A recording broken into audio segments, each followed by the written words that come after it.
warahmatullahi wabarakatuh. Saya ini termasuk orang yang tidak sepakat dengan sebagian orang yang merasa puas telah berhasil mendidik anaknya hanya karena anaknya udah menikah. Karena ada sebagian orang tua itu mengatakan, kalau saya udah tenang, anak saya udah nikah, udah selesai, saya sudah selesai, masa pendidikan anak-anak saya itu sudah selesai, dan saya sudah berhasil karena anak-anak saya sudah menikah. Terus dia betul-betul berhenti mendidik anaknya gara-gara anaknya sudah menikah. Saya termasuk yang tidak sependapat. Kenapa?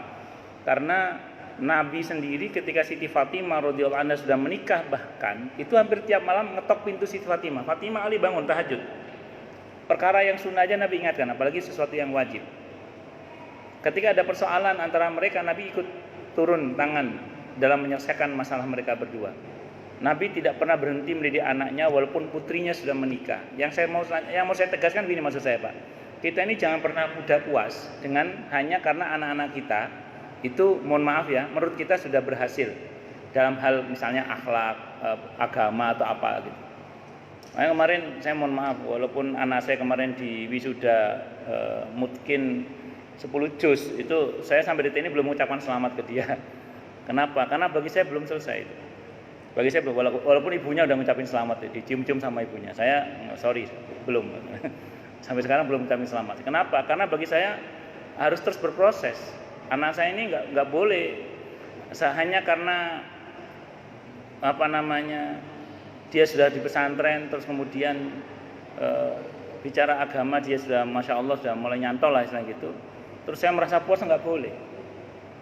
Bahkan andaikan nanti, dan mudah-mudahan ya anak-anak kita semua jadi anak yang soleh, ya mudah-mudahan, amin. Sudah jadi anak yang soleh dan menikah sekalipun, kita tidak boleh berhenti mendidik mereka walaupun hanya dengan doa. Jadi kayak Pak Fuad, walaupun udah punya cucu itu tidak boleh merasa tenang, anakku beres. Maaf. Jangan, tetap doakan anak-anak kita. Walaupun mereka sudah punya anak. Kenapa? Catat baik-baik. Setan itu tidak pernah berhenti menggoda. Karena terkadang godaan itu justru datang setelah pernikahan. Jangan salah. Saya hari ini di WA saya itu, bukan hari ini, dalam waktu-waktu ini maksud saya, itu masuk ke saya itu konsultasi, diantaranya adalah suami istri yang suaminya ini anak seorang tokoh, ustadz, penceramah, bla bla bla bla. Sedang terjadi masalah di mana si suaminya yang notabene anak seorang ustadz ini itu terjebak pada perbuatan zina dengan teman sekantornya. Jadi perbuatan zina itu justru terjadi setelah pernikahannya. Selama masih bujangan sampai dengan menikah dia jadi orang yang benar, tapi begitu menikah malah berzina. Nauzubillah bisa tidak. Kita nggak boleh merasa puas loh dengan anak-anak kita hanya karena anak kita sudah menikah terus kita merasa tenang, beres. Jangan, doakan terus.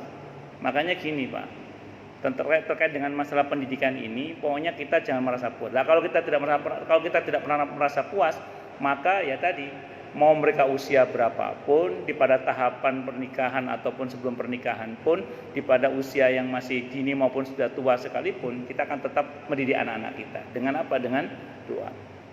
Apalagi saya mohon maaf sekali, di acara akad nikah itu kadang seorang ayah dari seorang mempelai wanita dengan enteng mengatakan, sekarang tanggung jawab saya serahkan kepadamu, suaminya itu sepenuhnya.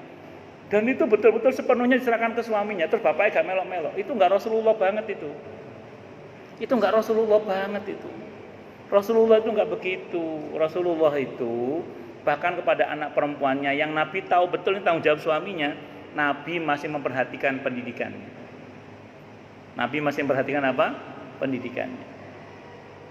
Bisa dimengerti Pak ya? Jadi memang kita tidak boleh merasa puas Pak. Gitu. Saya ulang ya, jangan Anda berpikir untuk berhenti mendidik anak Anda hanya karena anak Anda sudah menikah. Karena saya ulang, setan itu tidak pernah berhenti menggoda manusia. Termasuk bahkan banyak sekali kehancuran itu terjadi justru di masa-masa pernikahan itu. Itu seperti itu. Bisa dimengerti nggih insyaallah nggih? Ya, itu satu dulu. Yang kedua tadi tentang apa tadi Pak? Mohon maaf. Oh, yang tadi ya. Secara agama tapi dalam praktiknya ternyata suaminya kok rada balelo gitu ya.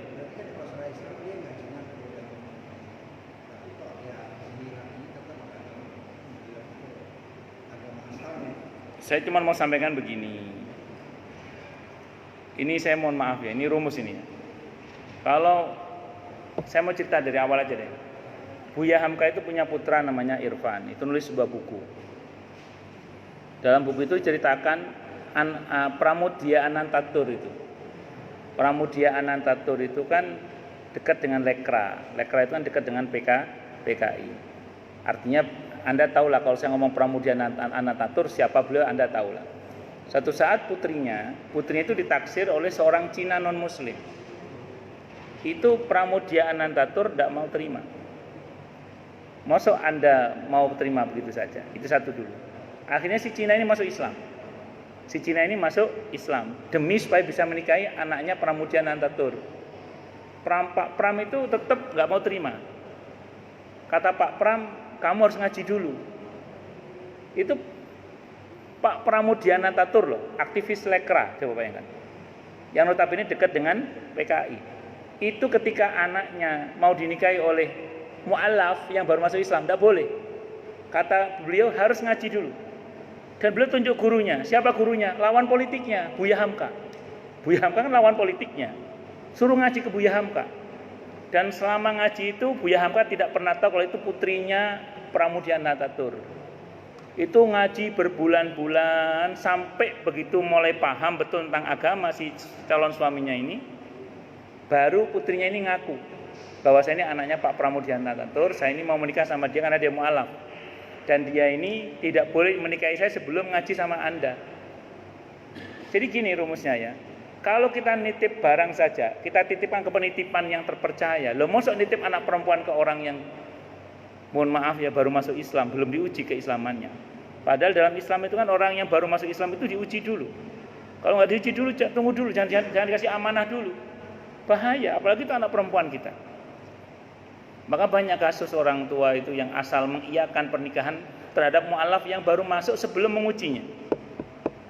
Dan itu terjadi, dan sebagiannya konsultasi dengan saya diantaranya.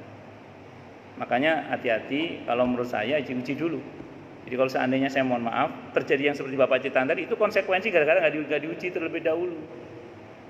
Itu seperti itu. Kalau ya itu mohon maaf tadi, itu Pak Pramudia Anantatur aja seperti itu. Masa kita nggak seperti itu? Bisa dimengerti lah insya Allah ya. Nah, kalau sampai terjadi, saya mohon maaf, yang bersangkutan sudah bersyahadat, tapi dalam perjalanan praktik keberagamaannya yang bersangkutan kok tidak mengamalkan ajaran Islam. Ya kan, jadi gimana coba? Statusnya itu gimana? Kalau dia terang-terangan menghina Islam, ya dia sudah murtad atas kesepakatan para ulama. Kalau yang bersangkutan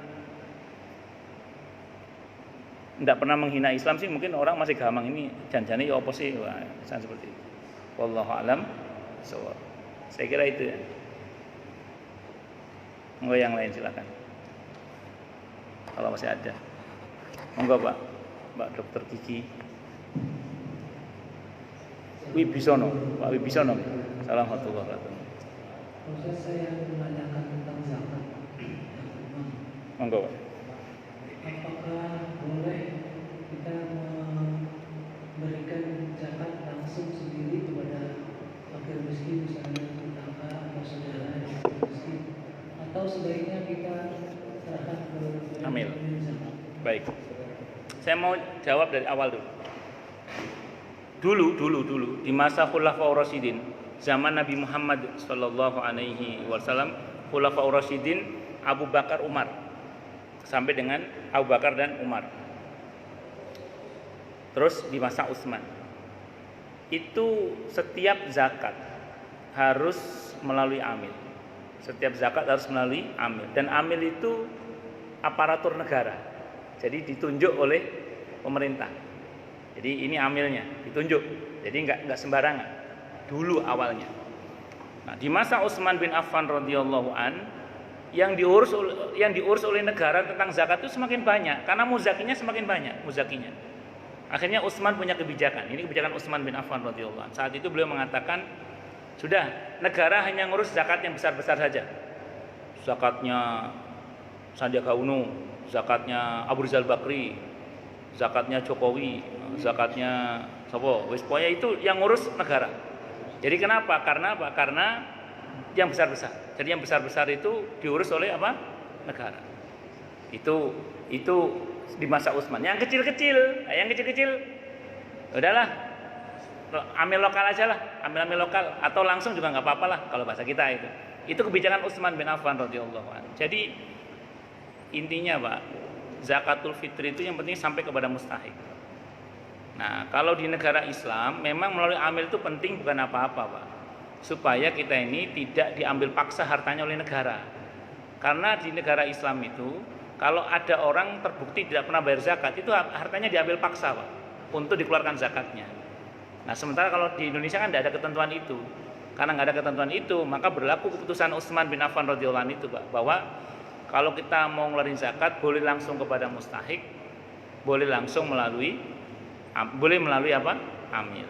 Kalau Bapak nanya ke saya, sebenarnya melalui amil yang diberdayakan secara maksimal itu lebih baik sebenarnya daripada langsung sebenarnya. Asal amil itu memberdayakan secara maksimal. Maka saya di bulan Ramadan ini saya termasuk yang di beberapa tempat sering saya pidatokan agar amil-amil zakat masjid. Kalau al-asyhada kan sudah alhamdulillah sudah asyhada. Nah, di masjid-masjid yang lain itu saya sering sampaikan bahwa pendistribusian zakatul mal itu jangan BLT, bantuan langsung telas itu jangan.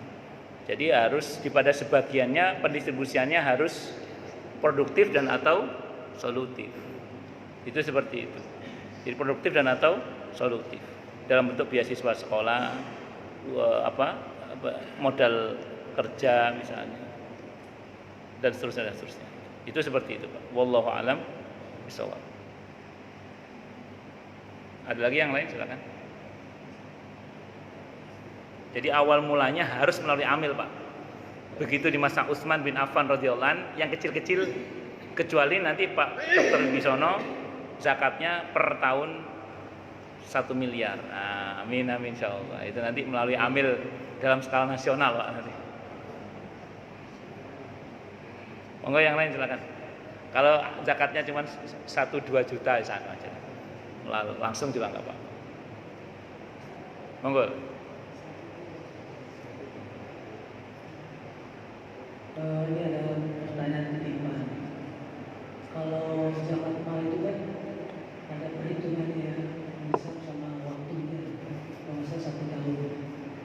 Nah, sekarang bagaimana kalau misalnya ada seorang pegawai ini, dia misalnya punya tabungan misalnya 100 juta, dia biasa membayar zakat malnya itu pada bulan Ramadan. Nah, pada bulan Ramadan misalnya tahun ini sebulan sebelum Ramadan dia pensiun dan dapat pesangon. Nah, jadi kalau pesangon duit yang tadinya 200 juta, 100 juta, misalnya dapat pesangon 300 juta. Jadi apakah zakat mal itu dihitung total itu atau setahun kemudian baru dihitung? Kalau rumus dasarnya yang baru diperoleh itu tidak langsung dikeluarkan. Yang baru diperoleh pesangon tadi itu nggak harus dikeluarkan seketika. Di akhir tahun harus. Tapi andaikan yang bersangkutan mau mengeluarkan lebih awal itu lebih baik. Nah, ini rumus gini. Ini rumus dasar tentang zakat. Rumus dasar tentang zakat. Zakat itu boleh dipercepat pengeluarannya, tapi tidak boleh diperlambat karena malas. Itu rumus. Jadi zakat itu boleh dipercepat pengeluarannya, tapi tidak boleh diperlambat karena malas. Itu tidak boleh. Contoh.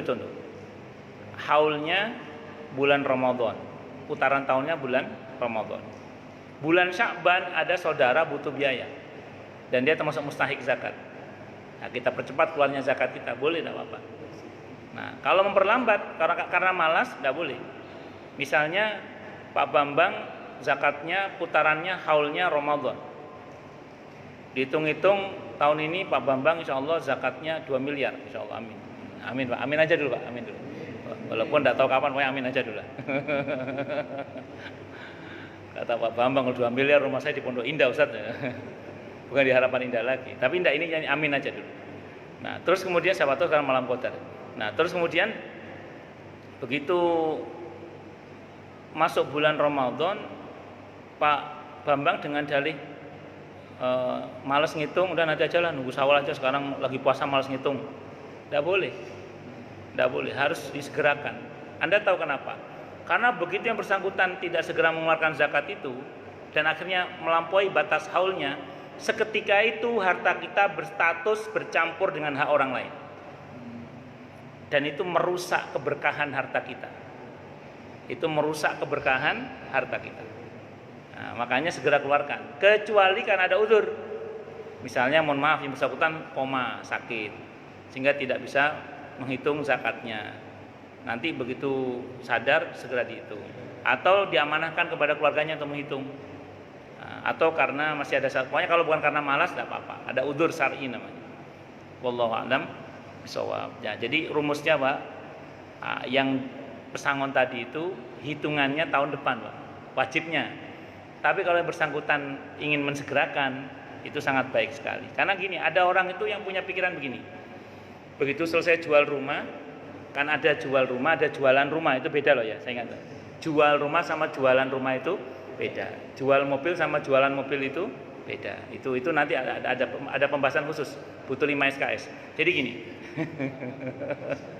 Jadi gini, ketika misalnya ada orang jual rumah, begitu selesai jual rumah, itu ketentuan zakatnya itu nanti tahun depan Pak, bukan seketika itu. Tapi kan ada orang yang punya pikiran begini, kalau tahun depan takut keburu habis, tidak enak sama Allah, saya keluarkan sekarang aja lah 2,5%, boleh nggak? Boleh banget, silakan, tidak ada masalah. Malah saya bilang tadi lebih baik, kenapa? Karena jumlahnya masih utuh gitu loh, tidak ada masalah. Dan Nabi pernah melakukan itu kepada sebagian para sahabatnya. Nah, gitu ya. Jadi zakat itu prinsipnya boleh dipercepat, tidak boleh diperlambat karena malas. Itu. Wallahu a'lam bishawab. Jadi karena malas ya. Tapi kalau karena ada uzur syar'i, tidak apa-apa. Ya. Wallahu a'lam bishawab. Gitu Bang. Silakan yang lain kalau ada. Yang saya ngenes itu gini, beberapa masjid itu ngasih ada pengumuman. Pas saya tarawih di Pondok Kelapa itu ada pengumuman ini. Alhamdulillah tahun ini fakir miskin yang kita santuni lebih banyak katanya. Itu saya berpikir, ini saya harus alhamdulillah, harus innalillah ini kata saya. Kenapa? Karena harusnya yang disantuni semakin sedikit harusnya. Kenapa? Itu menunjukkan bahwa zakat berhasil. Kalau zakat berhasil, orang miskinnya semakin berkurang. Itu harusnya. Ya, terus saya dibisiki, "Enggak, Ustaz, di sini alhamdulillah kok orang miskinnya udah menurun, Ustaz. Di sini kemiskinan sudah menurun. Alhamdulillah," kata saya. Dilanjutkan sama dia, "Menurun ke anak cucu maksudnya, Ustaz." Astagfirullah. Itu di Pondok Kelapa. Silakan yang lain kalau ada, monggo. Monggo Pak Bambang. Waalaikumsalam warahmatullahi wabarakatuh. Setahun yang lalu saya pernah tanya mengenai masalah hewan kurban. Kenapa? Ajengan di Cianjur sana itu lebih baik berkurban di Saudi sana di Mekah kan. Jadi mas saya kumpulin uang buat kurban di sana, nggak boleh di dasar. Saya tanya lagi surat 22 ayat 3. Bacakan Pak. Al-Hajj ya. Hewan-hewan itu mempunyai manfaat kepada kamu sampai kepada waktu yang ditentukan untuk disembelih. Kemudian tempat menyembelihnya di sekitar rumah suci yang tua itu. Itu Pak. Itu terkait dengan jamaah haji. Iya, itu terkait dengan jamaah haji yang memang nanti ada namanya hadyu. Hadyu itu binatang sembelihan yang dipotong oleh jamaah haji di pada hari-hari tasyrik itu. Nah, itu Nabi betul nggak salah. Nabi itu saat itu yang bertugas menggiring onta dan kambingnya Nabi itu Ali bin Abi Thalib radhiyallahu an. Itu ratusan jumlahnya. Ontanya puluhan, kambingnya ratusan. Digiring dari Madinah sampai ke Mekah. Demi dipotong di Mekah. Kenapa? Karena hadyu itu motongnya di Mekah memang. Ya, jadi itu beda Pak. Hadyu sama kurban itu beda. Kalau hadyu itu nanti kurban yang berhubungan dengan para jamaah haji. Ya, sementara kalau kurban kita itu terkait dengan apa? Person-person masing-masing. Sekarang gini aja lah, kalau mau ingin adil memahami, sekarang gini aja. Dulu Nabi dalam konteks kurban di luar haji, di mana Nabi kurbannya? Di Madinah. Apa terus Nabi ke Mekah dulu? Kan enggak. Nabi kurbannya di mana? Di Madinah. Nabi itu motong kambing yang Nabi bilang Bismillahirrahmanirrahim, Allahumma taqabbal min Muhammad wa ali Muhammad itu di Madinah, bukan di Mekah. Tapi kalau hadyu, Nabi di Makkah, karena hubungannya dengan apa? Dengan haji. Jadi ayat itu Pak hubungannya dengan apa? Haji. Itu hadyu Pak namanya. Binatang kurban yang dipotong terkait dengan ibadah haji, namanya apa? Hadyu namanya. Itu nanti beda Pak. Itu bukan kurban yang ala kita yang di Indonesia atau di luar Mekah lah, itu seperti itu. Gitu Pak Bambang ya. Itu ya, adapun ada yang memaksakan pendapat itu ya sudahlah. Iya, saya kira itu. Iya boleh sih kurban di Mekah boleh aja. Cuman kan yang paling berhak atas harta kita itu fuqara masakin sekitar kita. Jadi kalau di sini misalnya kurbannya udah banyak, kita kurban jauh silakan. Tapi kalau sini aja kurang ya jangan kemana-mana dulu. Nah, jadi yang rumusnya yang paling berhak atas harta kita itu fuqara masakin sekitar kita. Itu rumus dasar itu. Ya, saya kira itu. Wallahu a'lam bishawab. Monggo, Pak. Oke. Oke.